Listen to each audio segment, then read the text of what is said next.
Welcome to the Successful Life Podcast. I am your host, Corey Barrier, and I am here with the genie, Keyen. What's up, brother?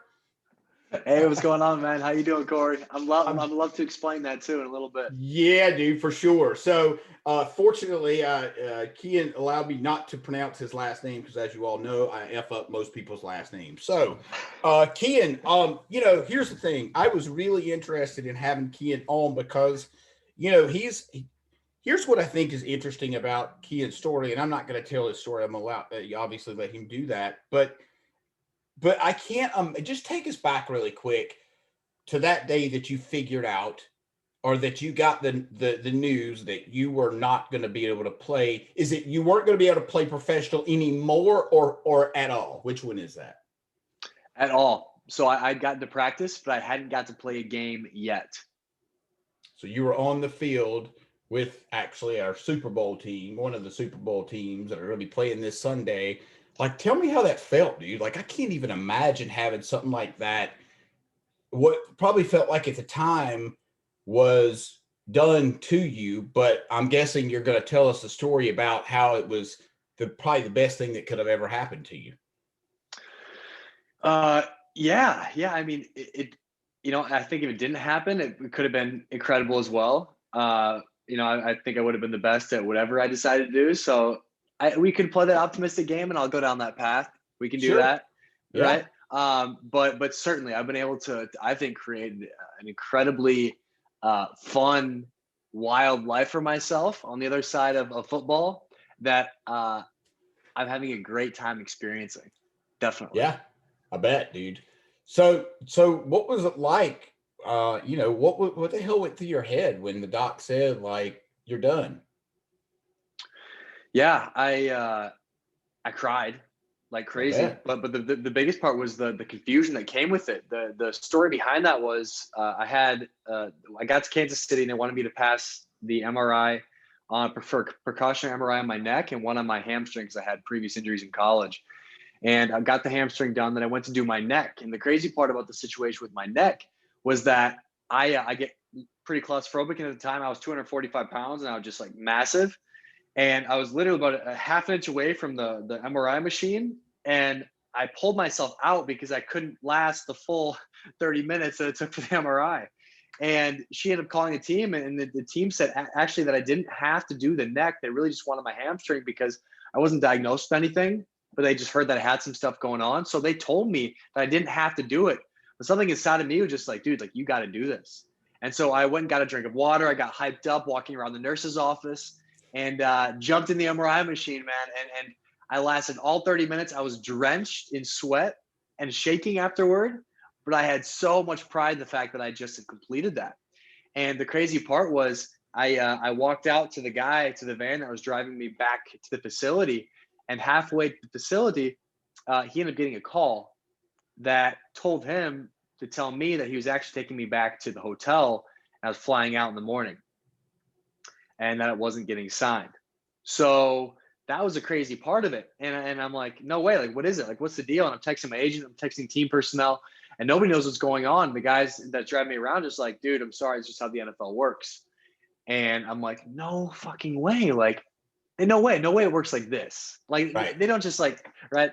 And so they took me back to the hotel and I was there for a few hours. And then eventually John Dorsey, the GM of Kansas City, calls me and he's like, hey, Keyen, you're probably wondering what's going on. And I'm like, yeah, like, what's the deal? And he's like, well, the reason why it took me so long to get back to you was because I wanted to make sure what we saw in the MRI was actually on the MRI. And he said that there's a gap between your C6 and C7 in your cervical to where if you would have played, you were at a risk factor of 3.5 out of 4 to get paralyzed. He's like, we can't clear you. You're done playing. And there's a really weird conversation because he actually also awkwardly offered me a job as a scout for the team, which is unheard of. So that was like kind of a shock. He's like, hey, I know this is probably a lot to process, but we know the kind of player, the person, the caliber of guy you are. And we want to offer you a job as a scout. And I'm like, okay. He's like, yeah, just put my number in your phone. At the very least, use me as a reference in the future if you never need anything. And it ended up not being the thing for me. And I realized that me not playing football the sport wasn't very intriguing for me to stay around. And I decided not to do that. But it was a lot. I cried my eyes out.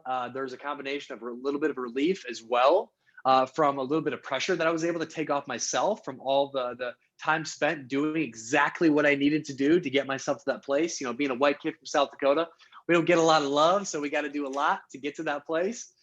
And that I mean, it was an emotional roller coaster. But that's when my transition to my second life, I would say, started, was when I got that news.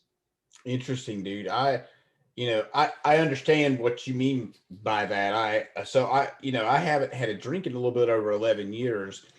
And so I understand from that standpoint, but also from a personal development standpoint. Like I feel like, I stepped into personal development, I don't know, going on 3 years ago, maybe actually going on 4 years ago. And Wow. and here's the thing, like it's given me a different perspective on life. It's given me a different motive of why I do things. Cause I've always been that guy that did shit just to see what, I did something because I thought I could get something from you, or, and I don't mean necessarily always in a negative way, just meaning that there was always a motive. Where now, I'm not that way. I mean, if I see a grocery cart in the middle of a parking lot, I move it, right? I put it up. I've never been that guy. I've always been the guy that just left the damn thing sitting there, and, Mhm. almost hoping that it would hit a car just because I was a shithead, right? I mean, and so it's just very different. So I think that's kind of what you're speaking to, right? Yeah, certainly. Absolutely. 100%. In a different way, but absolutely a segue into a different operating system Sure. entirely.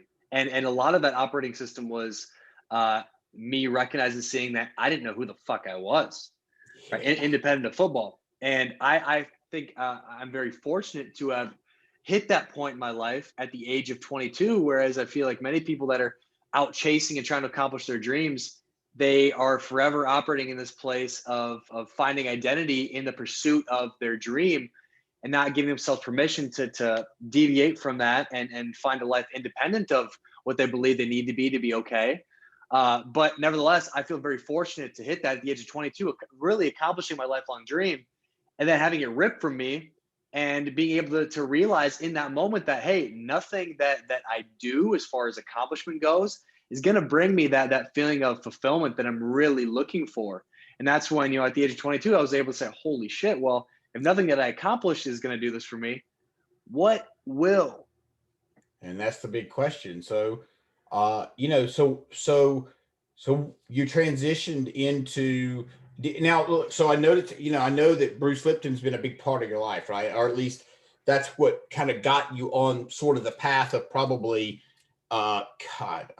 just awful doubt after this situation happened.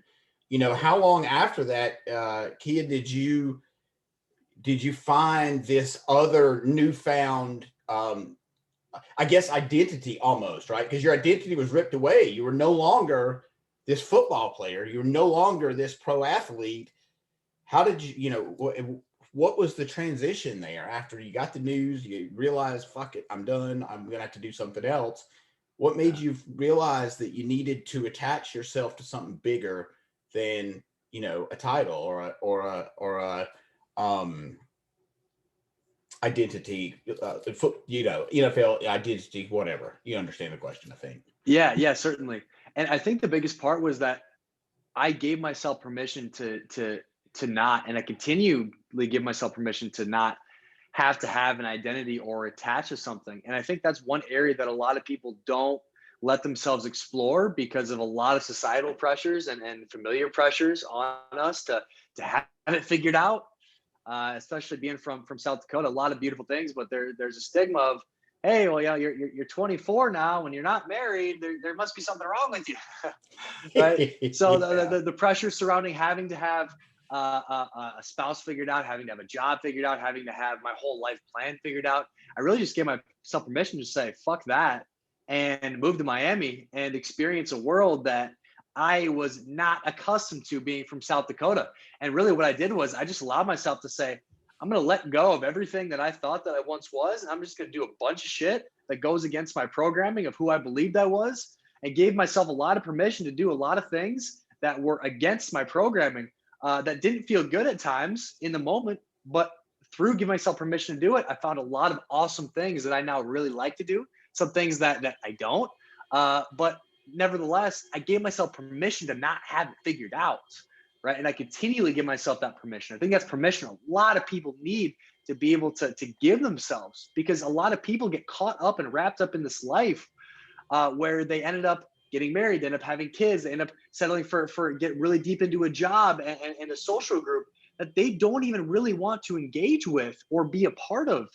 And unfortunately, for many people that they're 40, 35 years old, and they're like, whoa, what am I doing? What did I do? Who am I with? Right. And then it's that crisis that kicks in.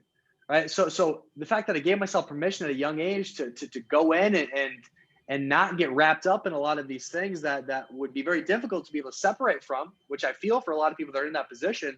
But it's so important for people to be able to let themselves do, so we don't live a life of resentment toward the people that we end up keeping in our life that aren't really maybe meant to be in our life. Yeah, dude, I get that 100%, man. Um, you know, it's interesting, dude. Like, what made me think of when you said, you kind of gave yourself permission to do stuff that maybe was even uncomfortable at times, right? Um, I went and I did 2 ayahuasca journeys in since March, right? I think my first one was in April, and then the second one I think was in July or August. I can't remember, but either way, it was really powerful, because one thing that I realized after my first one is I didn't get I didn't it wasn't the experience I thought it was going to be. Right, I thought I was gonna, kind of like take an LSD, and we're gonna Leave the trip planet, go visit balls. some Yeah, aliens. yeah, like that's what I thought. But I was wrong, and you know why I was wrong? Because I tried to control the situation. I couldn't dissolve my ego enough to just let the medicine work. And so the second time I went, I was able to do that only because I with this podcast, I interviewed the medical director, and the card on the camera ran out, and I had to fucking do the interview over. I was pissed. But here's the thing though, dude. If I had not done that second interview, it all worked out exactly the way it was supposed to work out, because I didn't get it the first time. I still didn't get it after he point blank said, control, right? And so he gave me permission to just let the medicine work, and just to not, to take my foot off the gas and just let it do what it's got to do. And that's when the magic happened. So There's so much power in that, and I've had 4 ayahuasca experiences and some other psychedelic experiences too. But like, yeah, so much of it, man, is being able to get in a position to let go. And honestly, psychedelics can be, along with MDMA therapy, can be incredible catalysts and tools to be able to really start to open up that space to be receptive and open. And I know we can get to those places on our own without different forms of psychedelics and plant medicine. But I tell you what, if you need a good old rip open, they'll do the trick for you, and they'll give you exactly what you need. So yeah, dude, you're so yes, right. I'm so glad you shared that with me, because I obviously had no idea you had done that. But it's almost like I get this feeling that, just some of the things that you said, that it would, you know, first of all, everybody on my podcast at this point knows that I've done it. Like I don't hide anything. But man, you're right. I think that, MDMA therapy. While I haven't had MDMA therapy. I've taken ecstasy back in the day, but that's not obviously the exact same thing. But there are studies. I mean, MAPS, right? I'm sure you know about MAPS. MAPS, it's a support group that they that's their whole goal is to bring, psychedelics to the, not really to the marketplace, but to the psychiatric, to be a medicine.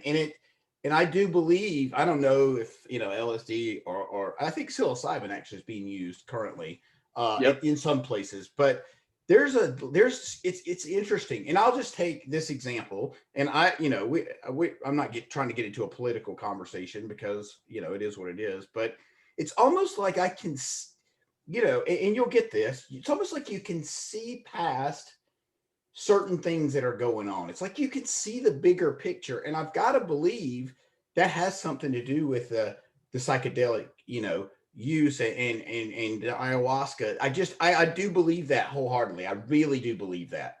Oh, absolutely. I would say mushrooms can be one of the most powerful experiences to break out of social conditioning. Holy Yeah, crap. Like, I don't care who you are, when we're living in society, there's things that we take on and ways of being that we begin to operate out of that aren't really ways that we'd like to do it, but more so just out of ease and convenience.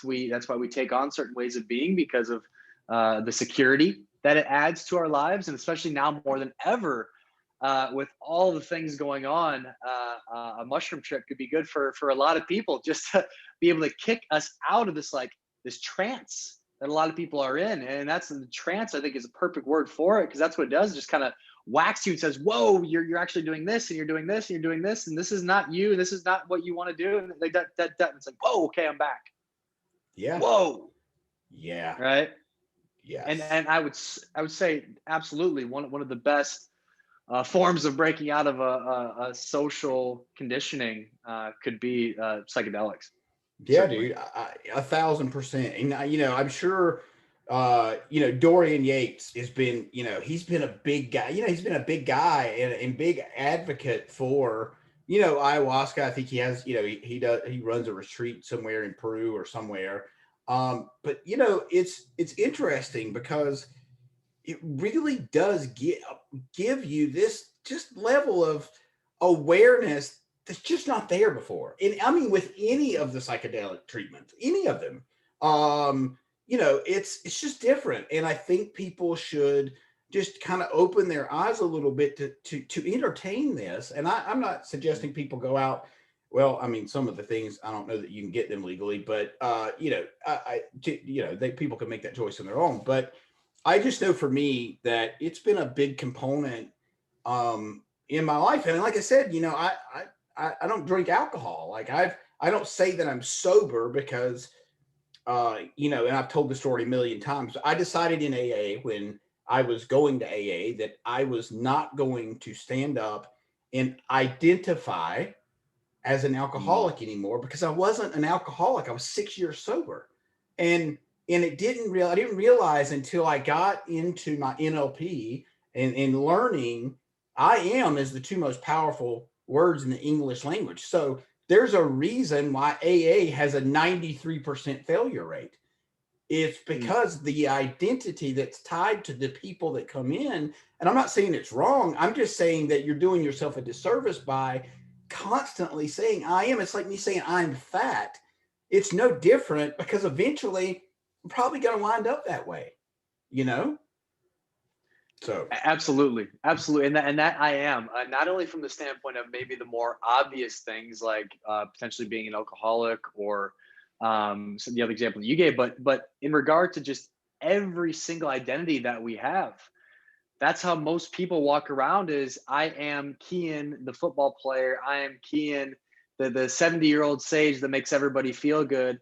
I am Keyen, the one that is also smart, but also an athlete, right? And I attach to these identities to give myself permission to be okay, right? And so it's not just alcohol, but it's all these identities in general. And that's what psychedelics are able to do such a good job of, is it separates us from these different identities that we take on as being part of ourselves that are actually massively limiting our potential and our growth. So being able to go in and say, the psychedelics should say, hey, dude, like, this is not you. You're not Todd the lawyer.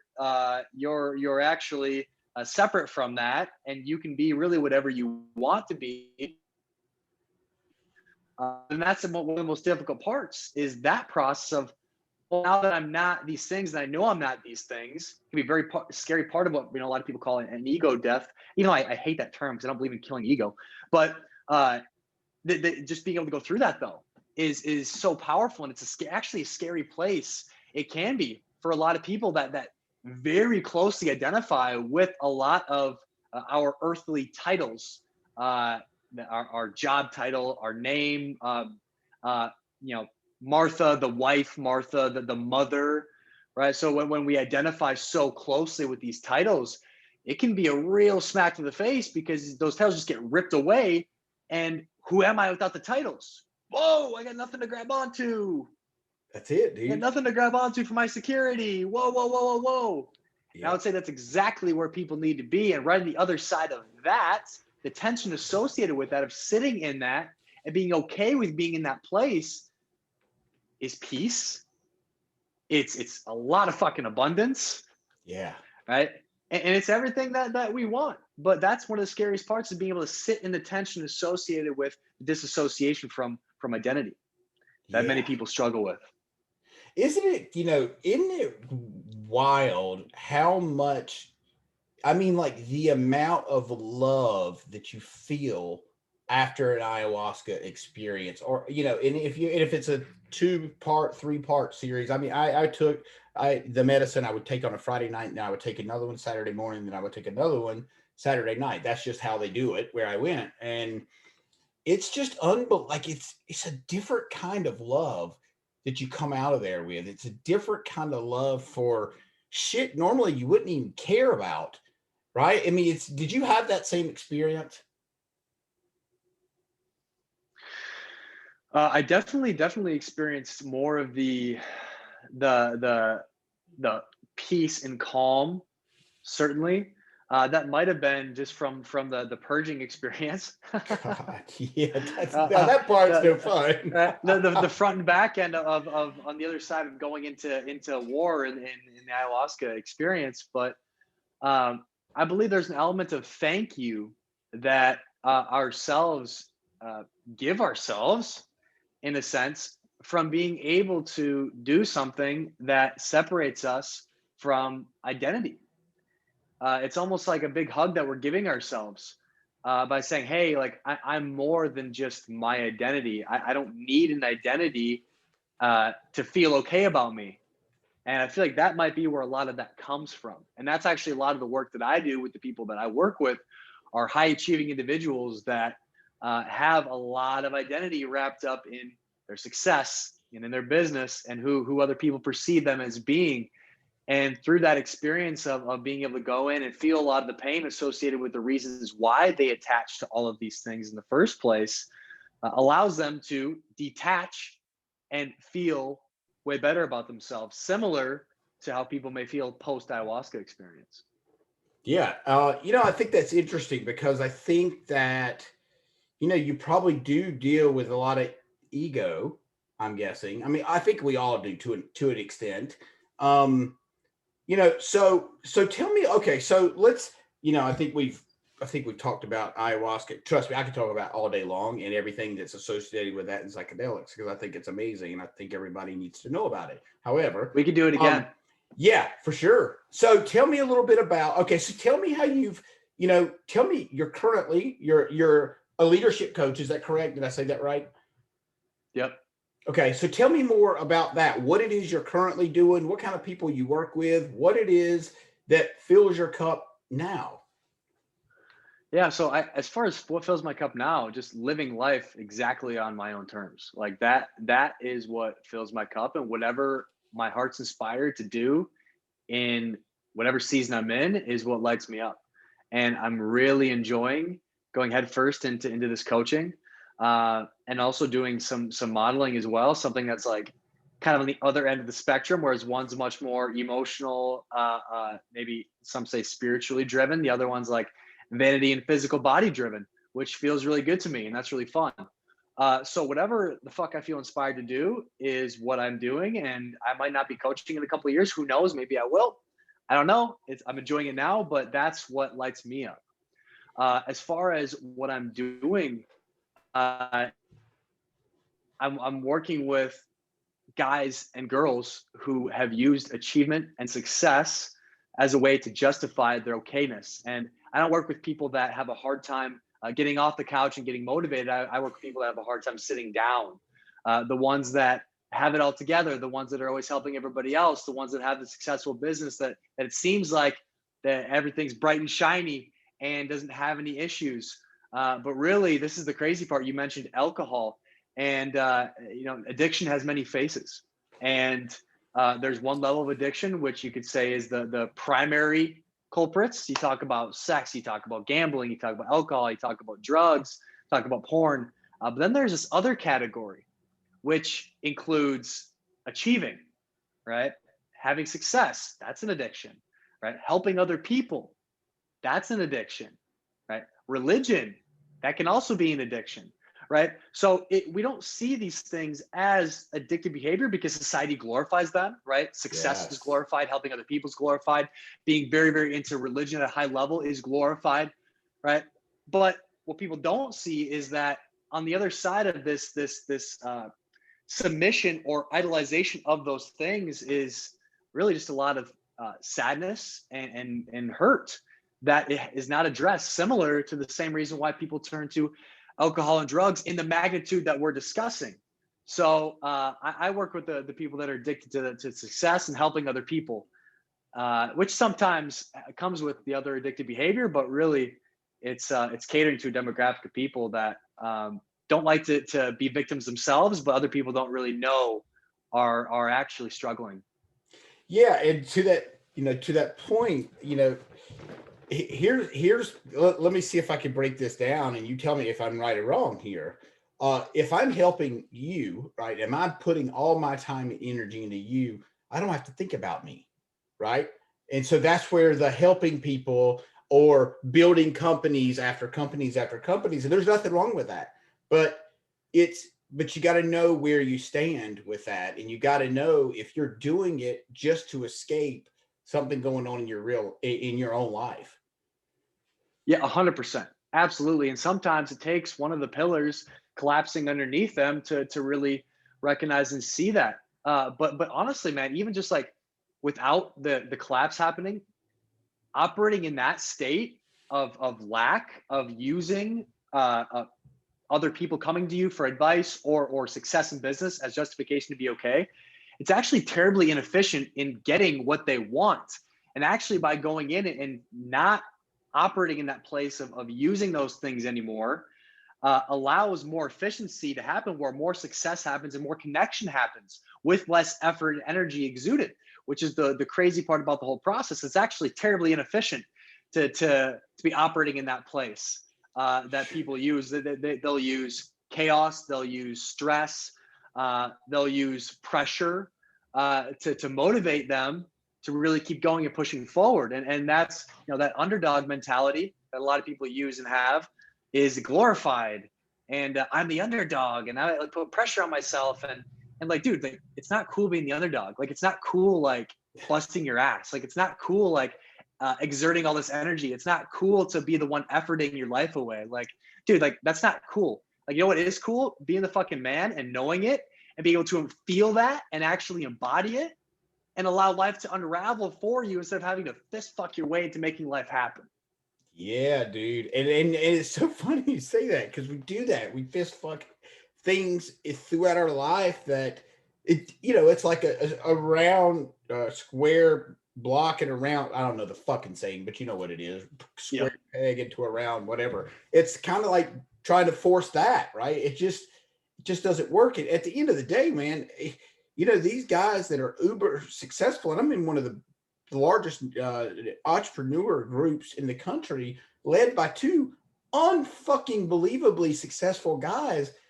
And like, dude, I don't know how they do it. I mean, granted, they're worth $500 million, one of them, maybe more at this point.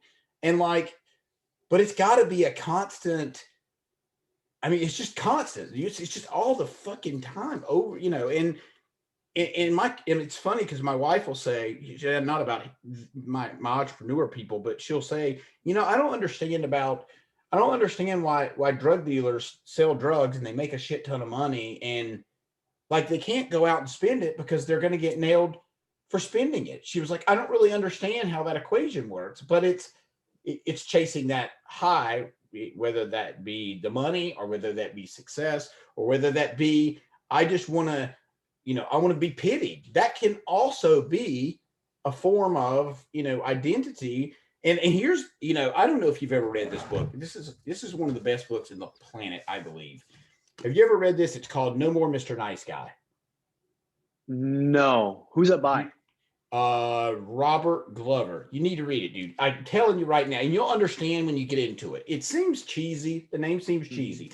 But what this thing does, or what it did for me, is it explained to me why people do kind of the things that they do and why I do the things that I do. And meaning, let me give you an example. So it's one of the examples in the book is if if let's just say I don't know if you're married or not, but let's just say you are, and your wife says, you know, every time she does X, you respond a certain way, and she enjoys getting that response from you. So she keeps doing X, whatever that looks like, whether it's overeating, whether it's purging, whether it's fill in the blank.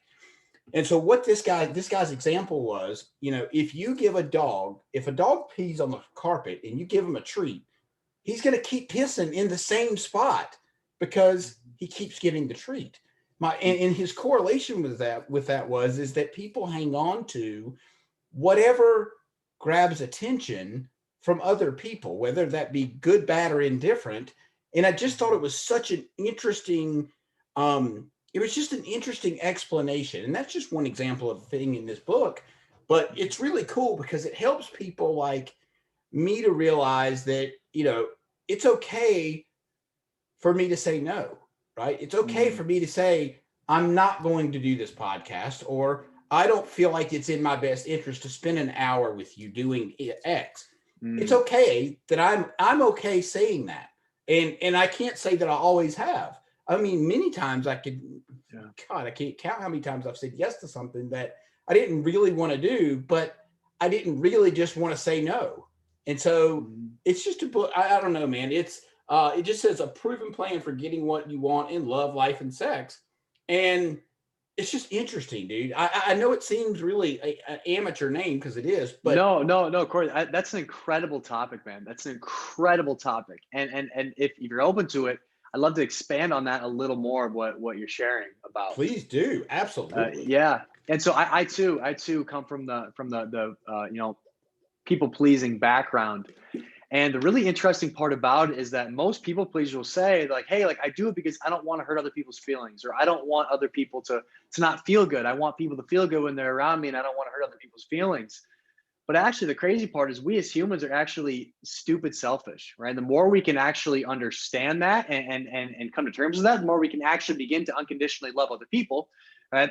But the reason why we actually do that as people pleasers isn't because we don't want to hurt other people. It's because we don't want to suffer the repercussions of potentially pissing that person off or making them not feel good.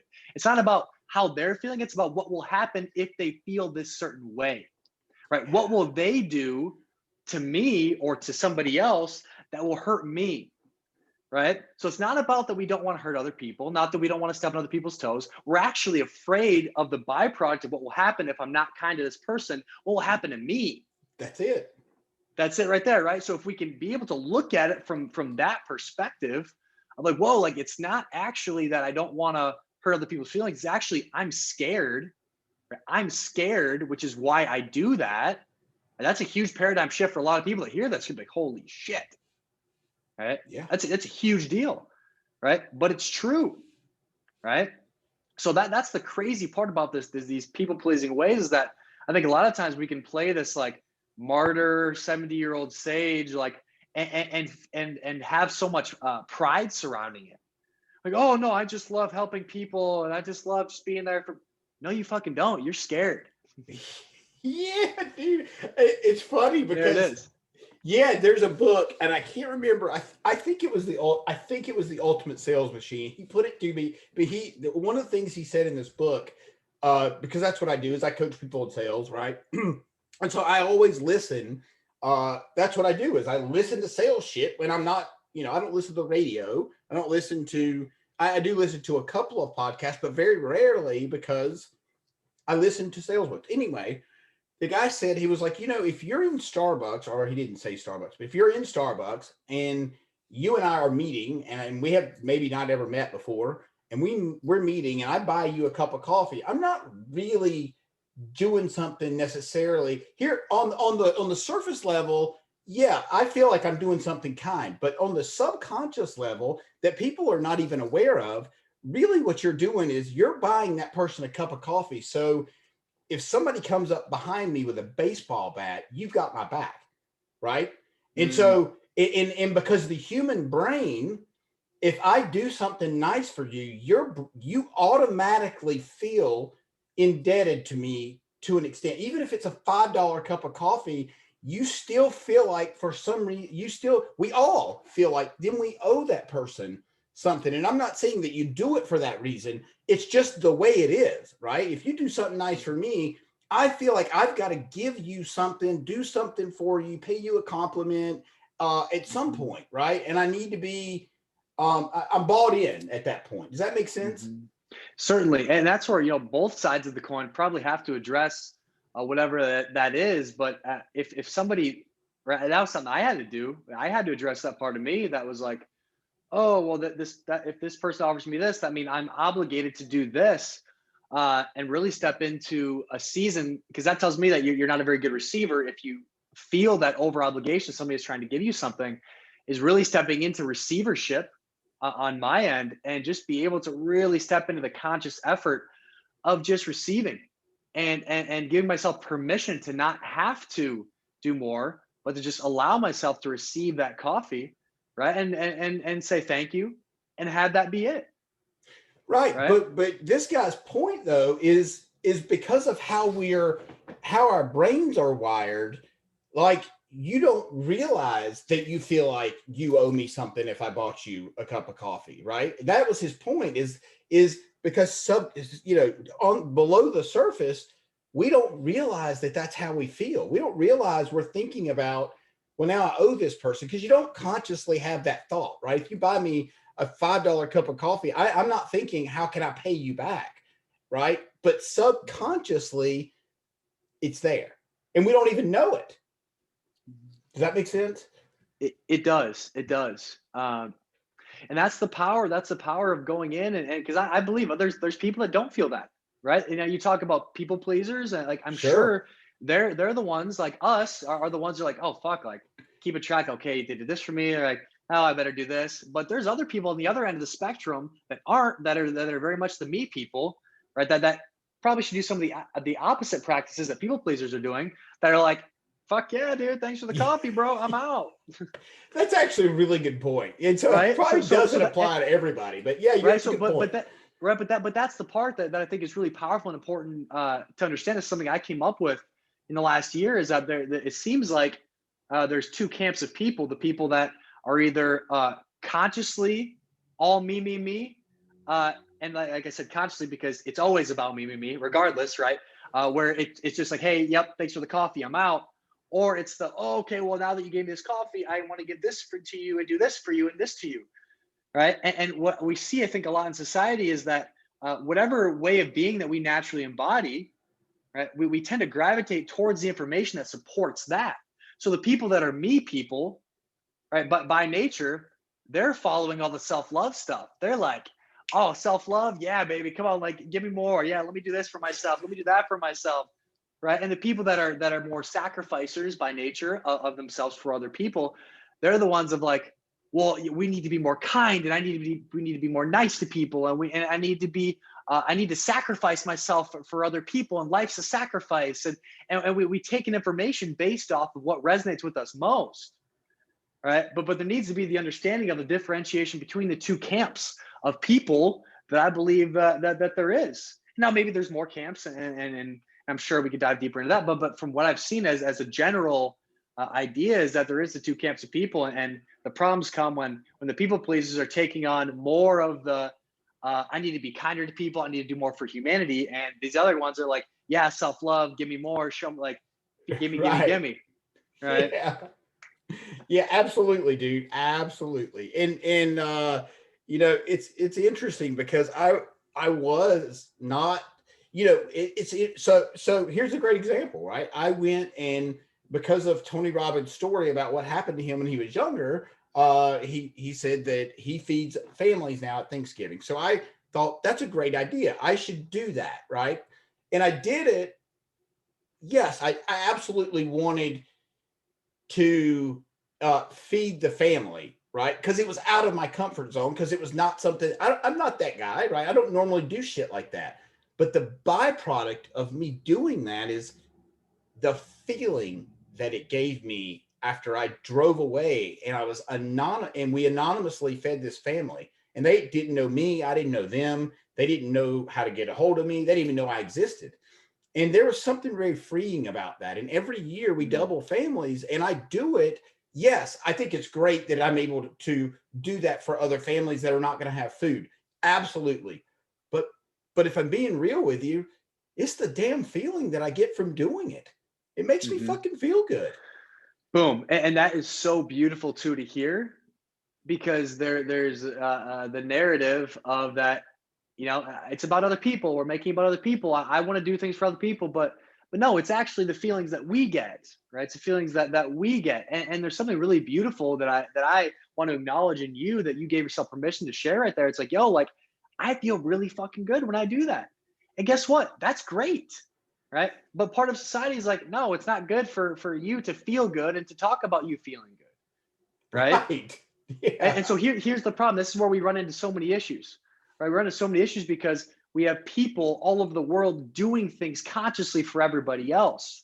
Right? Well, nobody's taking personal accountability for themselves, because what's glorified now more than ever, right? Unification, right? Let's come together. Like, let me do things for everybody else. Like, no, that's not what needs to happen.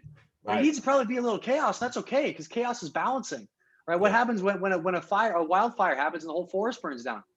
Right? Sometimes that needs to happen for the new to grow and build up. Right? So let's not focus on having to try to fix everything and make everything look pretty and create more peace. No, no, no, no, no. Let me do more of what can actually make me feel good and pour into me more, and allowing there to be some chaos. Right? There's nothing wrong with little chaos, Agreed. and not making it about having to do everything for everybody else and save the world. And I know that's not like a foreign concept, but I truly believe that, because we're living in a time when everybody's trying to help everybody else and make it about everybody else, that's where a lot of the chaos in perpetuity, I think, will continue to happen. Is because everybody tries to make it about everybody else, instead of saying, hey, dude, like, I just feel good when I do this, so I do this. Right. And guess what? That doesn't take away from the person receiving either from you. Right. Right. It Of doesn't, course by you not. saying that doesn't take away from them. They feel just as good. They're getting a Thanksgiving dinner. Right. Exactly, dude. It's such a Right. great point. Yeah, for sure. But it is a constant struggle with folks to be this, like you said, this person that is just all giving and not caring and blah blah blah. Like, it's just not the fucking way it is, dude.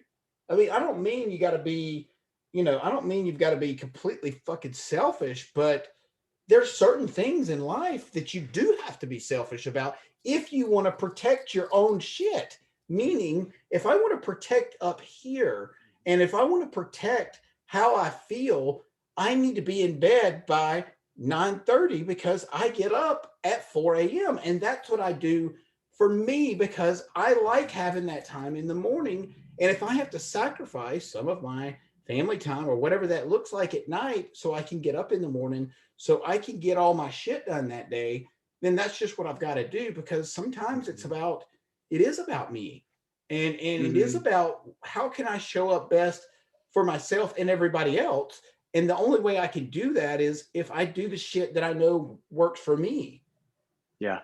Oh, 100%, Corey. And actually, what you're doing is you're protecting the sanctity of your relationships, right? Because what happens when Corey doesn't take the time to pour into him? He gets a Fucking little agitated. He gets a little yes. frustrated. And guess what starts to build? Resentment, That's right. right? And when we spend time constantly sacrificing and foregoing our needs for the people that we love and care about, uh, we end up developing resentment towards those people. And I can't tell you how many people I work with that feel so much guilt for developing resentment towards their kids, for their spouses, for their parents. Right? They can't even say it because they're like, I can't believe I'm feeling hate towards my mom. Well, yeah, you've sacrificed most of your life for her. Of course you have. That's resentment, right? But by actually giving us permission to step into our needs at the highest capacity allows us to show up and protect the sanctity of our relationships and the health of our relationships. So it's looking past the moment, right? It's looking past the moment of like, okay, well, they might not feel good if I leave, 15 minutes early to go do this thing that I want to do, right? But ultimately, what you're doing is you're taking the responsible route by sacrificing potentially that 15 minutes of them not being okay with it for you showing up for the next 5 days as dad of the year or husband of the year. Yeah, and Right. here, you just said, so I gotta interrupt you for a second. You just said something really important. Um, by here's the thing: if you want, shit, I kind of lost it, but basically, I think what I was gonna say was, if I know what it was. If I leave our meeting or our whatever at 15 minutes early, and I say to you, let's just say you're my client and we're having a conversation. I say, look, dude, we got a hard stop at 4:30. And I let you carry on until 5. Well, really what that does is it really kind of shows your client that it may feel like you're doing them now. There are situations where that can happen, right? But if it happens every time, then that means I respect your time more than I respect my time, and it also makes me look like I don't have anything else better to do. And that's a beautiful point. And not only that you don't have anything to do, but actually, especially, and this is where a lot of people struggle getting into the space that I'm in, because they aren't able to show up in this place as the fucking lighthouse of like, hey, like this is how things are happening and this is what's going to happen. And respect is lost. Respect is lost, right? And not even consciously, maybe it is consciously, but I can tell you what, if I allow one of these super high performers that are used to being in the masculine role all the time to come in and tell me what's up and happening, oh, they'll walk all over me. Absolutely. Right? And that's how, and guess what? Here's the worst part about it is they won't get results. Right. And that's all that matters at the end of the day. And a lot of coaches, especially healers that are coaches, we're very empathetic and don't want to step on the toes of our client or don't want to cut them off or don't want to say something that might offend them. But really, at the end of the day, if somebody's paying you money, they really want you to cut them off. They want you to step in and be the masculine in that dynamic because they want results. And that's Exactly. it. Right. So if we can keep our mind in this place of like, yo, in this coaching container, this person wants results and I have to trust that I can give that to them and I have to follow what I know is right. Like I cut people off right in the middle of them talking in a really deep way all the time. Yeah. And I'll swear at something like, why the fuck can you do that? Like it's that kind of dynamic, but they know and they trust me. Right. And then that safety's been established, right? For them to show up in their authenticity, just as I do. Right. But actually, at the end of the day, if we're not stepping in and sticking true to our word and what we say we need to do, the client's not going to get results because they're not going to respect you. That's where so much of the results come from is the client respecting you and what you've done and the respect you have for yourself, which allows them to submit to the experience, which allows them to get results. Yes. That's where most of the results are at. It's not in the content. It's in the submission to the content. Yeah, absolutely, dude. Think about this. Take any football coach you've ever had, right? If you would have been able to run all over, and let's just take, obviously Andy Reid wasn't the coach at the time, but let's just take Andy Reid. Do you think you're going to run all over fucking Andy Reid? Hell no. Because at the end of the day, he can't get you to where you need to be if he's a pussy, if he gets run all over. He just can't. He's not going to be effective. He'll be out of a job in 6 months if the guys start running all over him. And I experienced this with one of the sales teams that I work with. One of the managers, he gets run all over, dude, and it's causing a lot of incongruency. Friction. Yeah, well, friction, yes, but it's causing incongruency in the rest of the team because if you're the leader and you allow one of your employees because he's the best guy to talk shit to you in front of the rest of the team, well, guess what, dude? Nobody's going to respect you. They're just not. And that goes for any job, any business, any position. Well, even you want to talk about the sanctity of a romantic relationship as well, Yeah. right? Same thing. A woman in the male female dynamic doesn't want to walk all over her man. She might seem like she does, but she doesn't really want that. No. She doesn't really want that. And guess what? The client that is getting to that place of slightly disrespecting you or walking on you doesn't really want it either. Nope. My high level clients, they don't really want to. Their unconscious scared part of themselves does, which is why they do that. Yeah. Right? But them in and of themselves don't really want that. They want to be put in their place in that sense. Not like, elbow the Right. face down, but hey, no, that's not how this is happening. And you're not going to speak to me that way. And this is how this is going to work. Yeah. Right? That's what they want. That's what she wants. That's what her clients want. Yeah. Right? That's to be able to show up and say, hey, I'm the leader here and I know what's best. Right? You're paying me. You got into this relationship with me. Right? Like, I got this. Okay. 100%. Right there. You're gonna fucking freak when you read, because this thing, I totally missed this part, but it talks about masculine, the masculine, feminine energy, and it talks about how just exactly what you just said, that no woman wants their guy, or maybe if you're gay, if you're gay and maybe it's your guy, whatever, yeah, you don't want them to show up as, I don't know how that works necessarily in a homosexual relationship. I guess you got two dudes. I don't know how that works, but but at the end of the day, if you're in a relationship with a woman, she wants you to be a dude. She wants you to show up as a man. If not, she'd be dating a woman, right? I mean, yep. And that's the funny part is girls think that they want to date a woman and guys think that they want to date a man. yeah, Right? Why can't you be more logical? Why can't you be more right? Why can't you just like understand it from this perspective and this point of view? Right. So it goes both ways too. yeah, Right. Like girls are showing up, hey, why can't you be more sentimental? Why can't you be more understanding? And guys are the same way, but really we don't want the other one to be that way. I don't want my wife to be a dude. And I don't no, think, and not that I don't have a wife, but like I don't think my wife would want me to actually be a woman, because that's what ends up happening is girls turning guys into girls, or I yeah, should say exposing really what's actually there. And yeah, that's what dude, that women have such a powerful ability to be able to do. And that's what a great relationship can either make, a boy into a man or a boy into a bitch. Right? It just yeah, exposes what's really there. that's Right? A right, woman does an incredible job of being able to push a man to get into that insecure place, to step up into his power. yeah, It's a beautiful part about the dynamics of the relationship. Right? But it is it's interesting when so many guys just don't know. They just don't know. And they're like, oh, I want to make sure she's feeling good. I want to make sure she's feeling okay. And I don't want to say this to her. Oh, she wants me to stay home again. Oh, like she doesn't want me to go. Dude, she doesn't actually want you to stay home. right, She doesn't. She wants you to be able to say what you want and go do it.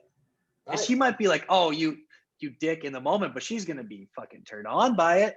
Right? yeah, Now I'm not saying, now once again, two camps, right? Are you the guy that's like always a dick to your wife or girlfriend where you're like, fuck you, I don't care what you think?